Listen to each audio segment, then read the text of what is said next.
आई बापाच्या घरात असताना एक वस्तू इकडची तिकडे न करणारी, घरभर पसारा करणारी मुलगी जेव्हा शहरात आल्यावर रूमवर शिफ्ट होते ना, तेव्हा तिला स्वच्छतेचा फोबिया चढतो. हा फोबिया शब्द कळाल्यापासून ना डोक्याला ताप झालाय नुसता. 2-2 दिवस आंघोळ न करणारी मुलगी पण म्हणते मला स्वच्छतेचा फोबिया आहे, माझ्या वस्तूंना हात नको लावू.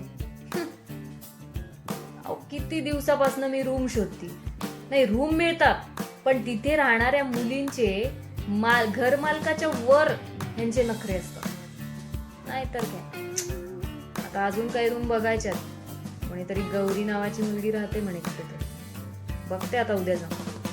आणि मी काय करणार आहे माहितीये का? मी तिची रूम बघणार, तिला पटकन डिपॉझिट पाठवणार आणि तिथून पळून जाणार आणि दुसऱ्या दिवशी डायरेक्ट शिफ्ट होणार. शिफ्ट झाल्यावर बघू रूल्स का काय ते. तुम्हाला बघायची आहे का ही मजा? मग क्रेझी कोट बघा द ट्रेंडिंग मेसवर लवकरच.